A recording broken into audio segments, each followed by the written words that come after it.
So today's topic is, should we put music first or business first?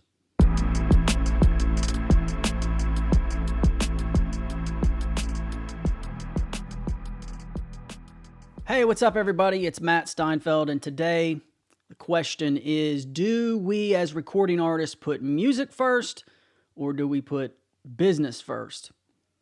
Now, I want to start off by just saying that in the past, artists that had talent, they'd send in demos, maybe they played some local shows, there were active A&R or artist and repertoire positions that were sent by labels to go and scope out new talent. And when they found new talent, they would come along, they would develop them, they would give them ideas for wardrobe, they would give them ideas for songs and music, they would even bring in writers to give them songs to play, or maybe even not to play, to bring in studio musicians to record. Now, what this does, this system, this kind of old system, is that the label was almost in charge of the career path and even the development of artists. And because this happened, of course, the labels would invest a lot of money into these projects. And whenever they became lucrative, which they often were because of the nature of people buying more hard copies or actual albums back in the day, it was worth their money to do so. And so the record labels expected a specific return. And we've heard about all these problems that came along with this, is that certain artists or bands would sign contracts with record labels with unfair terms. And so record labels would take advantage of artists oftentimes, and in their investment, they would withdraw or take a large cut, maybe all of the profit. So this, fast forward to 2021, we have a much wider available set of knowledge, okay, through the internet. And also we have a lot of interviews and insider knowledge from people who participated in these particular deals, both on the inside and on both sides. Those who were essentially robbed of their talent and those who fleeced the income of these artists and bands. So there's plenty of information out nowadays about this. Now, here's where the discussion gets interesting.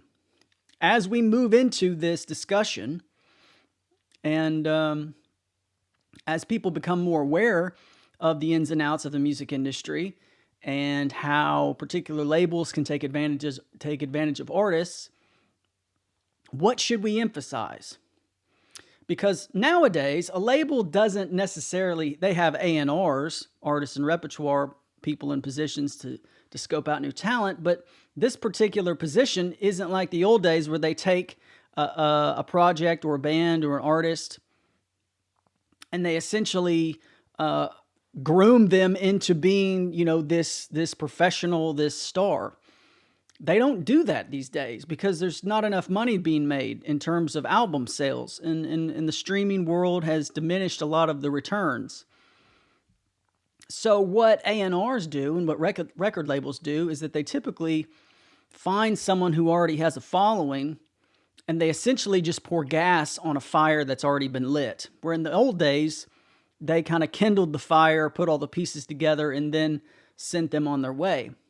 So because there's less money, and essentially the record label is doing less in terms of development and more in terms of investment, we have to ask ourselves, why do we need a record label? Or if we are going into the music industry as independent artists, how can we best benefit from our music in terms of financial and lucrative deals?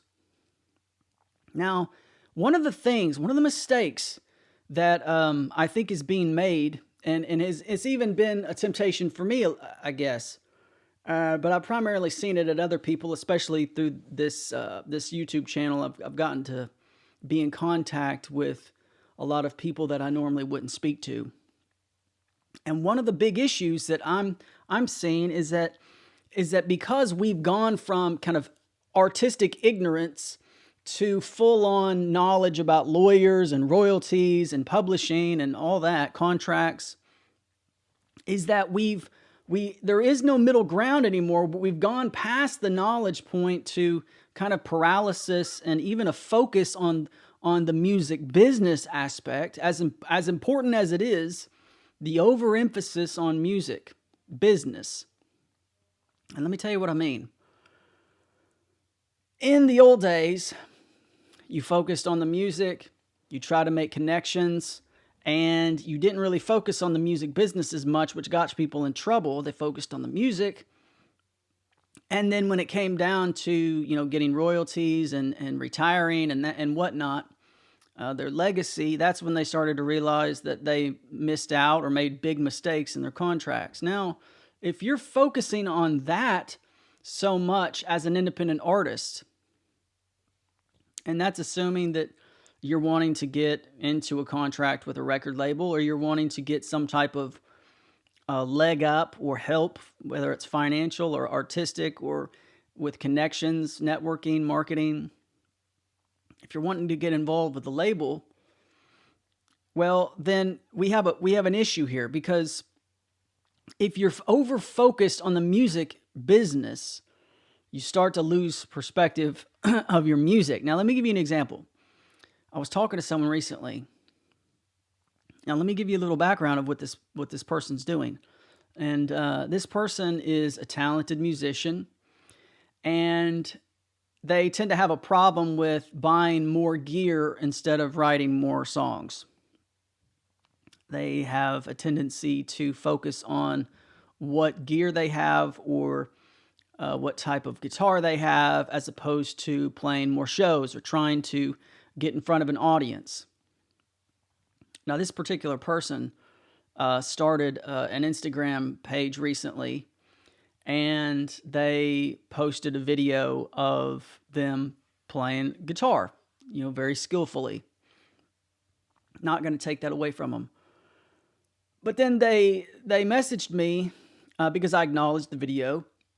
They messaged me and said, "Hey, do you get these DMs from people saying, 'Hey, let me promote your stuff for $25. I got an audience of 500,000. I have an audience of 1 million. Give me $50. I'll promote your post on my page.'" He said, "Is that something that I should do?" And that's a good question, because he hadn't had that before. He hadn't had those types of messages before, and so I warned him. A lot of this stuff is a scam. But he said, "Well, I just really need to know about marketing, and I really need to know about promoting my stuff and blah, blah, blah, blah, blah." And I thought, an artist wouldn't have said that, 20 years ago, 30 years ago. And I had a question for him, and this wasn't to be, demeaning at all, but I said, what are you promoting?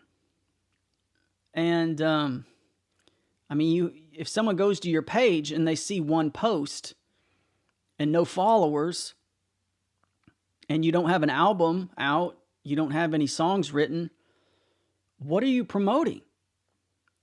And you see, what the issue here, it sounds maybe that doesn't sound as weird as it did 20 years ago, but it's starting to get funny, especially when you have, a new model of how people, break into the industry or get famous or get noticed.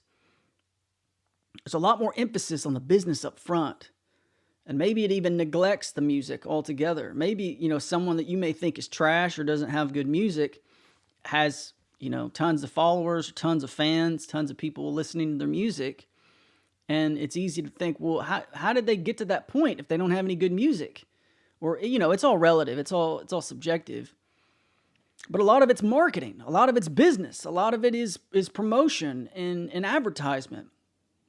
And so we find ourselves kind of in this teeter-totter of balance, a scale that what do we focus on? Now, I know where I stand on this. I don't really do a lot of promotion, and I know that that's a problem for getting famous, for getting listeners. But what I want to do, I want to build slow, and I want to release as much music as I can. And I want, if down the line in the near future or whatever, when I decide to promote, people are going to come to a page with a lot of posts. They're going to come to a YouTube with a lot of videos. They're going to come to a Spotify with a bunch of albums.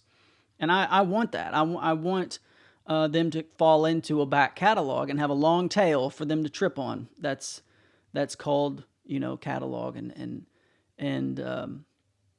I want them to be able to jump into something, right? If you turn on a show and you like it, and you realize that, it's the first season and it's the second episode, it's kind of a bummer because, you have to wait for someone to come out with stuff. I've seen really, really, really big videos on YouTube of people playing in their backyard or playing in their living room, with a couple million views on it. And all throughout the comments is, why don't you have any music out? Put your music out so we can go listen to it. So are we getting ahead of ourselves? Are we focusing on the business of music instead of the music within business? And I'd really be interested in what you have to say, because I know that there's a lot of us out there who tend to think, there's this urgency, there's this artistic insecurity that says, I need exposure, I need this to happen now. And I think of my friend who wants to get promotion and wants to get eyeballs on his ability because he's good. But are you ready? Are you ready for that? And I ask myself that. And, I have a couple shows coming up, which is a new thing for me. And I'm really excited. But one of the things that I've kind of been tempted to do is to try to promote it and get a bunch of buzz around it and pay for that. And I've decided, as much as that's helpful, I'm really going to focus on putting on a good show. I'm really going to focus on practicing my music and rehearsing and rehearsing and rehearsing. Stuff that's really, really more difficult than throwing money at things. And I think that's the problem with my friend. My friend, has money, and it's easier to buy gear. And it's easier to think that the things that, that you need are things that you can fix really quickly. And the truth is that's not true. The truth is it's really, really hard to make more content. It's really hard to write good songs. It's really hard to put in the time to be able to put on a good show. So I encourage you, let this be an encouragement to you. If you're watching videos from marketers, look, if the video is made by a marketer, they're going to try to sell you marketing. They're going to try to tell you that you need more eyeballs and stuff on your music. And that's true, but to the extent that they want you to buy their stuff, that's the problem. Let this be an encouragement to you. The most important thing about your music at this level, before you get on, is your music. Right? The problem with the people back in the 90s and the 2000s that got screwed out of their money is that they got to a point to where they should have known better, but they didn't. And that's when they needed to know the music industry. That's when they needed to know what their contract said. That's when they needed a lawyer. Now, I'm all for having lawyers and knowing your contracts, but I'm saying up until the point that a record label knows who you are, which is a very long ways these days. That's a pretty successful band for a record label to call you and say, hey, would you like to sign? We'll fly you out. Up until that point, the most important thing is developing your craft, developing your music, getting a catalog, getting in front of people playing shows in order to create a buzz. And at that point that you might get approached by a record label, you might not even need one by that time, because that's what we're dealing with these days. Record labels knock on people's doors who are already successful. And they're often signing people who are convinced that they need a record label when they actually don't. So if you're focusing on business with no following, if you're looking at promotion with no music, if you're looking at eyeballs and insights and analytics and algorithm stuff and you're not making music, I am suggesting that you're putting the cart before the horse. But I am interested in what you have to say. I am interested. Please leave a comment. Please let me know if you think I'm wrong. I'm interested in what the perspective is these days, because I know that a lot of people get famous off promotion with very little music. Maybe they just have one single and it goes viral on TikTok or whatever.